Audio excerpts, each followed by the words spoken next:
Hello guys, स्वागत है आप सभी का शिव ओम क्लासेस के ऑनलाइन प्लेटफॉर्म में। हम मुहावरे और लोकोक्तियां पढ़ रहे थे। ये इसका पार्ट 11 है। इससे पहले हमने 10 और पार्ट बनाए थे और इससे आगे और पार्ट बनाएंगे। हम कोशिश कर रहे हैं कि जितने भी मुहावरे और लोकोक्तियां हो सकती हैं हम सभी को इन पार्ट्स के अंदर, इस सीरीज के अंदर हम कवर करने की कोशिश करें, ताकि आपके एग्जाम के अंदर कहीं से भी मुहावरे और लोकोक्तियों में से कोई भी क्वेश्चन आता है तो आप उसको बिल्कुल आसानी से अटेम्प्ट कर सके। तो टॉपिक शुरू करने से पहले आप सभी के लिए एक अनाउंसमेंट है कि अगर आपको अपनी क्लास का कंप्लीट स्टडी मटेरियल चाहिए, जैसे notes, videos, model paper, NCERT solutions, MCQ test, previous year के पेपर, सब कुछ फ्री के अंदर चाहिए, तो अभी प्ले स्टोर पे जाइए और जो हमारी ऐप है शिव ओम क्लासेस, इस नाम से हमारी ऐप मिल जाएगी, शिव ओम क्लासेस। इस ऐप के अंदर आपको सब कुछ फ्री के अंदर मिल जाएगा। या फिर आप क्या कर सकते हो, हमारा व्हाट्सएप नंबर लिख लो 8696608541। इस व्हाट्सएप पे भी आप हमारे को मैसेज करके अपनी नोट्स वगैरह जिस भी चीज की आपको जरूरत होगा आप हमारे को व्हाट्सएप पे भी मंगवा सकते हो। तो चलिए टॉपिक शुरू करते हैं। पहला मुहावरा है कान खड़े होना। कान खड़े होना मुहावरे का अर्थ होता है बिल्कुल चौकन्ना हो जाना। कान खड़े होना मुहावरे का अर्थ क्या होता है? चौकन्ना हो जाना। बेटे की चोरी करते देखकर भविष्य के लिए माँ बाप के कान खड़े हो गए। कहने का मतलब वो भविष्य के लिए चौकन्ने हो गए कि वो ऐसी घटना ना कर सके, उसके लिए वो चौकन्ने हो गए, उनके कान खड़े हो गए। नेक्स्ट है कान पर जूं नहीं रेंगना। कान पर जूं नहीं रेंगना मुहावरे का अर्थ होता है बिल्कुल भी परवाह नहीं करना।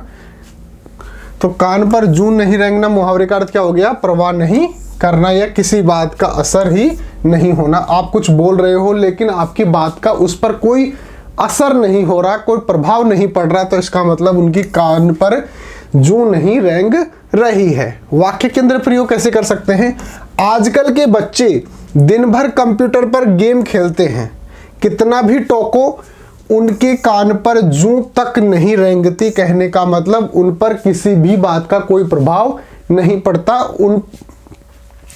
उनको किसी बात की कोई परवाह नहीं है कि उनके माँ बाप उनको क्या समझा रहे हैं, क्या बोल रहे हैं। नेक्स्ट है कोड में खाज होना। पहले तो कोड है और उसके बावजूद फिर खाज और हो गई। कहने का मतलब पहले से कोई दुविधा होना, कोई भी संकट होना और उसके ऊपर से एक और संकट आ जाना। कोड में खाज होना, एक दुख पर दूसरा दुख होना। पहले से ही एक दुख था, क्या था? कोड था, कोड हो रही थी, उसके बाद उस पर खाज और हो गई, तो यानी कि उसको क्या हो गया? डबल नुकसान हो गया, यानी कि एक दुख पर दूसरा दुख आ गया। वाक्य क्या लिख सकते हैं? नरेश के घर में खाने के तो लाले पड़ रहे थे, ऊपर से स्वयं के टीवी और हो गया, यह तो सचमुच कोड में खाज हो गई। यानी कि पहले से ही वो इतना गरीब था कि उसके घर पर जो खाने के दाने थे वो भी बिल्कुल मुश्किल से मिल रहे थे, ऊपर से क्या हो गया? उसको टीबी रोग हो गया। अब उसके घर में और भी ज्यादा संकट आ गया। कहने का मतलब कोढ़ में खाज हो गई। नेक्स्ट है कोलू का बैल होना। कोलू का बैल होना मुहावरे का अर्थ होता है बहुत ज्यादा परिश्रम करना, बहुत ज्यादा मेहनत करना, बहुत लगातार किसी काम को करते रहना। कोलू का बैल होना मुहावरे का अर्थ क्या है? लगातार काम में जुटे रहना। जिस प्रकार से जो बैल होता है वो कोलू की तरह कार्य करता है, उसी प्रकार से अगर कोई व्यक्ति जो है वो लगातार अगर किसी काम को करता है तो इसका मतलब उस पर ये मुहावरा सेट होता है कि वह कोलू के बैल की तरह कार्य कर रहा है। वाक्य क्या लिख सकते हैं? रवि दिन भर तो फैक्ट्री में काम करता है और सुबह शाम दुकान पर बैठता है, क्या करे?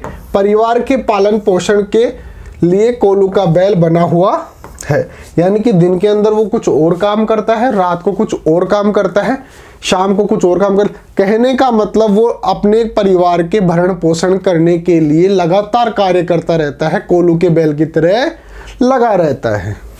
नेक्स्ट है कोए उड़ाना। भाई कोई अगर पेड़ पे बैठे हैं तो कौन उड़ाएगा? जो बिल्कुल बेरोजगार है, जो बिल्कुल निठल्ला है, जिसको कोई काम नहीं है। तो कोए उड़ाना मुहावरे का अर्थ क्या होता है? निठल्ले रहना। कोए उड़ाना मुहावरे का अर्थ क्या है? निठल्ले रहना। वाक्य क्या लिख सकते हैं?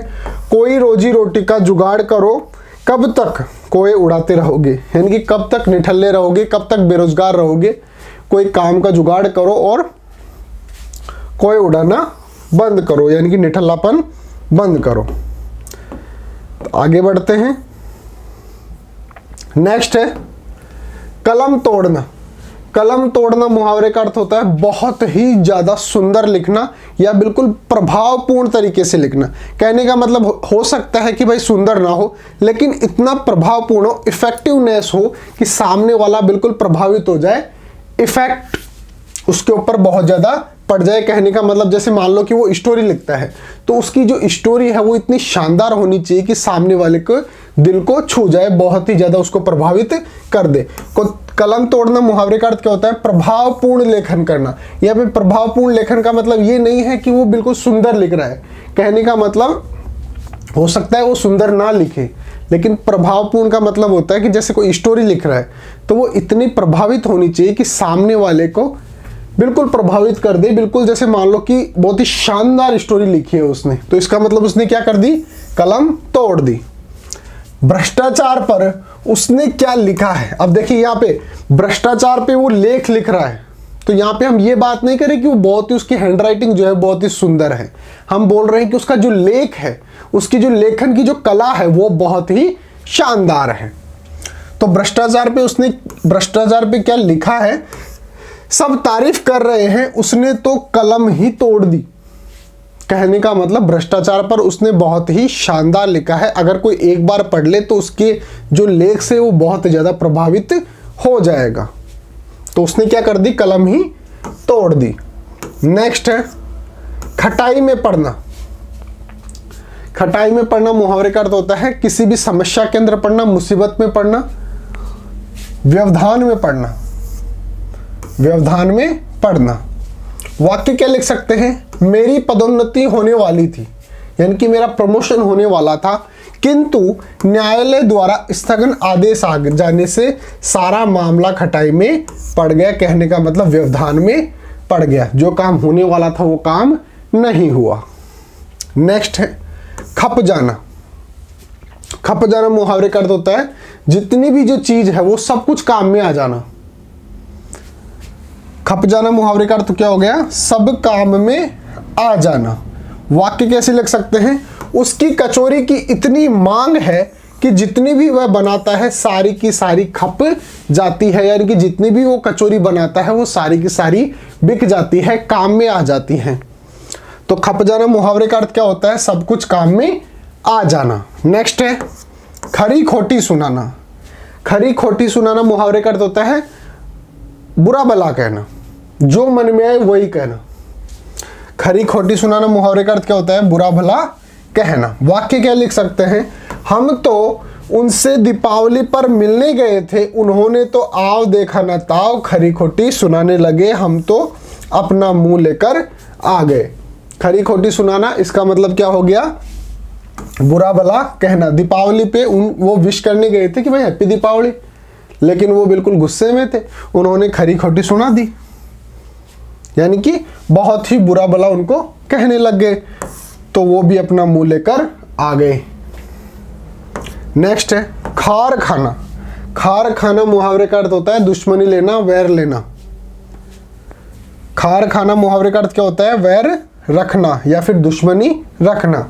यह अफसर तो मेरा सही काम भी नहीं करेगा, पिछली बार मैं उससे भिड़ गया था, वह मुझसे खार खाए बैठा है, यानी कि मेरे से बैर उसने रख लिया है। पिछली बार मैं उससे भिड़ गया था, उससे किसी बात पे अनबन हो गई थी जिससे वो मेरे से वैर कर रखा है, दुश्मनी कर रखा है, मेरे को दुश्मन समझता है, तो मेरी बात का वो क्या करेगा? विरोध करेगा। अगर मैं उससे किसी अच्छे काम के लिए भी जाऊंगा तो भी वो नहीं करेगा, क्योंकि वो मुझसे बैर रखे हुए है, खार खाए हुए हैं। नेक्स्ट है खिचड़ी पकाना। खिचड़ी पकाना मुहावरे का अर्थ होता है कोई भी गुप्त जो एक योजना जो है वो बना रखा है। तो खिचड़ी पकाने का मतलब क्या है कि उसने ऐसी कोई गुप्त योजना बना रखी है जिसके बारे में उसको पता नहीं है। तो खिचड़ी पकाना मुहावरे का अर्थ क्या हो गया? गुप्त योजना बनाना। 2 घंटे से सारे घर वाले दरवाजा बंद कर बैठे हैं, पता नहीं क्या खिचड़ी पका रहे हैं। यानी कि पता नहीं ऐसी कौन सी योजना बना रहे हैं, ऐसी कौन सी गुप्त योजना बना रहे हैं। तो खिचड़ी पकाना मुहावरे का अर्थ क्या हो गया? गुप्त योजना बनाना। नेक्स्ट है, आगे चलते हैं। नेक्स्ट है खेल बिगाड़ना। खेल बिगाड़ना मुहावरे का अर्थ होता है काम बिगाड़ना। यहाँ पे खेल का मतलब वो खेल नहीं है, खेल का मतलब यहाँ पे क्या है? काम। तो खेल बिगाड़ना मुहावरे का अर्थ क्या हो गया? काम बिगाड़ना। वाक्य क्या लिख सकते हैं? किसी का अच्छा काम देख कुछ ईर्ष्यालु व्यक्ति उसका खेल बिगाड़ने में लगे रहते हैं, यानी कि उसका काम बिगाड़ने में लगे रहते हैं। तो अगर कोई अच्छा काम कर रहा है तो कुछ ईर्ष्यालु जो लोग हैं, जो उससे जेलस हैं, वो क्या करते हैं? उसका काम बिगाड़ने में लगे रहते हैं, उसका खेल बिगाड़ने में लगे रहते हैं। नेक्स्ट है खबर लेना। खबर लेना मुहावरे का अर्थ होता है खिंचाई करना। खबर लेना मुहावरे का अर्थ क्या होता है? खिंचाई करना। गृह कार्य करके जाना वरना शिक्षक द्वारा कक्षा में खबर ली जाएगी, यानी कि खिंचाई की जाएगी, आपको डांट पड़ जाएगी। नेक्स्ट है खाक छानना। खाक छानना मुहावरे का अर्थ क्या होता है? निरर्थक भटकना। खाक छानना खाक क्या होती है? जो जैसे चूल्हा जल जाता है उसके बाद में जो लास्ट के अंदर जैसे लकड़ी जला रहे हैं तो उसके बाद में जो बचती है उसको बोला जाता है खाक। तो अगर आप उसको छान रहे हो तो उसके अंदर कुछ भी यूजफुल चीज़ तो मिलेगी नहीं। तो इसका मतलब आप क्या कर रहे हो? निरर्थक कार्य कर रहे हो। इसका मतलब आप निरर्थक भटक रहे हो, तभी तो ऐसा यूजलेस आप काम कर रहे हो। तो खाक छानना मुहावरे का क्या हो गया? निरर्थक भटकना। मैं 3 वर्ष से जगह जगह की खाक छान रहा हूं पर कहीं नौकरी नहीं मिली। तो खाक छान रहा हूं मतलब निरर्थक भटक रहा हूं। नेक्स्ट है खून का घूंट पीना, यानी कि अपमान सहना। खून का घूंट पीना मुहावरे का अर्थ क्या हो गया? अपमान सहना। वाक्य क्या लिख सकते हैं? अपने पीहर वालों, यानी पीहर वाले कौन होते हैं? अपने घर वालों। जैसे लड़की का एक तो ससुराल होता है, एक पीहर वाला होता है। तो पीहर वाला कौन हो गया? जो उसका ओरिजिनल घर था वो। अपने पीहर वालों यानी घर वालों के विषय में ससुराल में आपत्तिजनक बातें सुनकर बेटियां अक्सर खून का घूंट पीकर रह जाती हैं। कहने का मतलब जैसे मान लो लड़की है, उसके ससुराल वाले उसको उसके घर वाले के बारे में यानी कि उसके माता पिता के बारे में कुछ उल्टी सीधी बातें बोल रहे हैं, तो उसके बावजूद वो क्या करती है? खून का घूंट पीकर रह जाती है, यानी कि उनका अपमान हो रहा है फिर भी वो उसको सह जाती हैं। खून का घूंट पीकर रह जाती हैं। खून पसीना एक करना। खून पसीना एक करना मुहावरे का अर्थ होता है बहुत ज्यादा कठिन परिश्रम करना। खून पसीना एक करना मुहावरे का अर्थ क्या हो गया? कठिन परिश्रम करना। वाक्य क्या लिख सकते हैं?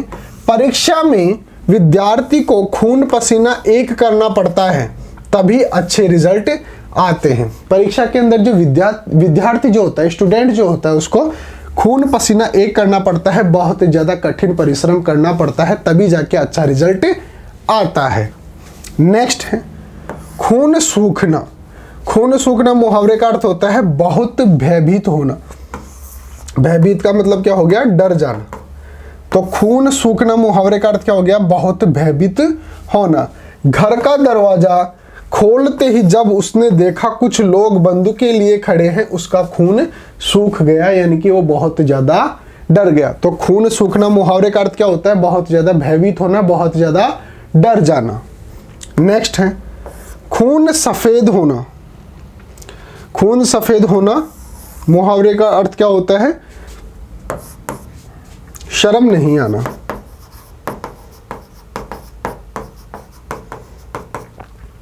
यानी क्या सभी का खून सफेद हो गया है जो उस लड़की की बेइज्जती होते देख रहे हैं। यानी कि अगर जैसे मान लो बाजार के अंदर किसी लड़की की बेइज्जती हो रही है, फिर भी अगर लोग उसको नहीं बचा रहे हैं, इसका मतलब उनका खून जो है वो सफ़ेद हो गया है, वो उनके अंदर बिल्कुल भी शर्म नहीं बची हुई है। तो खून सफ़ेद होना मुहावरे का अर्थ क्या हो गया? बिल्कुल भी शर्म नहीं आना। नेक्स्ट है ख्याली पुलाव पकाना। ख्याली पुलाव पकाना मुहावरे का अर्थ होता है व्यर्थ की कल्पनाएं करना। आप जो काम कर ही नहीं सकते, एक तो वो होता है जी भाई प्लानिंग के साथ अगर आप कुछ करना चाहे तो उस चीज़ के बारे में सोचना, आप ना तो उस काम को कभी करने वाले, फिर भी आप उसके बारे में व्यर्थ में सोच रहे हैं, तो आप क्या कर रहे हैं? ख्याली पुलाव पका रहे हैं, यानी कि ख्यालों के अंदर ही आप उन चीज़ों को सोच रहे हैं। तो ख्याली पुलाव पकाना मुहावरे का अर्थ क्या होता है? व्यर्थ की कल्पनाएं करना। कोई ठोस काम करो, नहीं तो ख्याली पुलाव पकाने से कोई फायदा नहीं है। तो ख्याली पुलाव पकाना मुहावरे का अर्थ क्या हो गया? व्यर्थ की कल्पनाएं करना। नेक्स्ट है गंगा नहाना। गंगा नहाना मुहावरे का अर्थ होता है कोई अच्छा किंतु कठिन काम पूरा करना। काम अच्छा भी होना चाहिए और कठिन भी होना चाहिए, फिर भी अगर आपने उसको पूरा कर लिया है तो इसका मतलब आप क्या कर लिए हैं? गंगा नहा लिए हैं। तो गंगा नहाना मुहावरे का अर्थ क्या हो गया? कोई अच्छा किंतु कठिन काम पूरा करना। अच्छा भी है और कठिन कार्य भी है, फिर भी आपने उसको पूरा कर लिया, तो इसका मतलब आप क्या है? गंगा नहा लिए हो। बेटी की शादी करके तो माता पिता गंगा नहा लिए और निश्चिंत हो गए। बेटी की शादी करके जो माता पिता है वो गंगा नहा लिए हैं। तो गंगा नहाना मुहावरे का अर्थ क्या हो गया? कोई अच्छा किंतु बहुत कठिन कार्य करना। नेक्स्ट है गंध तक नहीं आना। गंध तक नहीं आना मुहावरे का अर्थ होता है बहुत ज्यादा गुप्त रखना, सीक्रेट रखना। गंध तक न आना मुहावरे का अर्थ क्या हो गया? गुप्त रखना। रिश्वतखोर इस तरह से रिश्वत लेने के नए रास्ते निकाल लेते हैं कि किसी को गंध तक नहीं आ पाती है, यानी कि वो बिल्कुल सीक्रेट ऐसे रास्ते खोज लेते हैं, बिल्कुल गुप्त रास्ते ऐसे खोज लेते हैं जिसके द्वारा वो रिश्वत नए तरीके से ले पाते हैं। नेक्स्ट है गड्ढे में गिरना। गड्ढे में गिरना मुहावरे का अर्थ होता है पतित होना। पंतित नहीं है ये नहीं है, पतित होना। पतित शब्द कहां से आया है? पतन से आया है। तो गड्ढे में गिरना मुहावरे से का अर्थ क्या होता है? पतित होना। सच्चाई एवं ईमानदारी के पथ पर चलकर हमें स्वयं को गड्ढे में गिरने से बचाना चाहिए, यानी कि हमारा पतन नहीं होना चाहिए, हमारे को अपना पतन होने से बचाना चाहिए, पतित होने से बचाना चाहिए। हमारे को क्या करना चाहिए? सच्चाई और ईमानदारी के रास्ते पर चलना चाहिए। तो गड्ढे में गिरना मुहावरे का अर्थ क्या हो गया? पतित होना। सच्चाई एवं ईमानदारी के पथ पर चलकर हमें स्वयं को गड्ढे में गिरने से बचाना चाहिए। हमारा जो पतन अगर हो रहा है, हम अगर बेईमानी करेंगे तो इसका मतलब हमारा क्या हो रहा है? पतन हो रहा है। तो हमें उस चीज को खुद को बचाना चाहिए, गड्ढे में गिरने से हमारे को खुद को बचाना चाहिए। नेक्स्ट है गड्ढे मुर्दे उखाड़ना। गड्ढे मुर्दे उखाड़ना मुहावरे का अर्थ होता है पिछले विवादास्पद मसलों को फिर से उठाना। अगर आपको पहले से किसी बात पर विवाद हो रखा है, तो अगर आप उन बातों को वापस से रिवाइव कर रहे हैं और उस झगड़े को दोबारा से शुरू करना चाहते हैं या शुरू कर रहे हैं, तो इसका मतलब आप क्या कर रहे हैं? गड्ढे मुर्दे उखाड़ रहे हैं। अगर भविष्य में प्रेम पूर्वक रहना है तो गड्ढे मुर्दे उखाड़ने से कोई लाभ नहीं है। अगर जैसे मान लो कि भाई भविष्य के अंदर दो जो पहले दुश्मन थे उनको अच्छी तरीके से रहना है, तो उनको पुरानी दुश्मनी भूलनी पड़ेगी। अगर वो वापस से गड्ढे मुर्दे उखाड़ने लग गए, कहने का मतलब जो उनके पुराना जो विवाद चल रहा था उन बातों को वापस से याद कर करके और आपस में झगड़ने लग गए, तो उससे कोई फायदा नहीं है। तो गड्ढे मुर्दे उखाड़ना मुहावरे का अर्थ क्या हो गया? पुराने विवादास्पद मसलों को फिर से उठाना। तो ये थी जो हमारा पार्ट 11 था, इसके अंदर हमने कुछ मुहावरों को कवर किया है। बाकी आप हमारी जो ऐप है शिव ओम क्लासेस, इस ऐप को डाउनलोड कर लीजिए। इसके अंदर आपको सब कुछ फ्री के अंदर मिल जाएगा। किसी भी चीज़ के लिए आपको कोई पे करने की जरूरत नहीं पड़ेगी। ये हमारा व्हाट्सअप नंबर है 86 96 60 85 41 8696608541।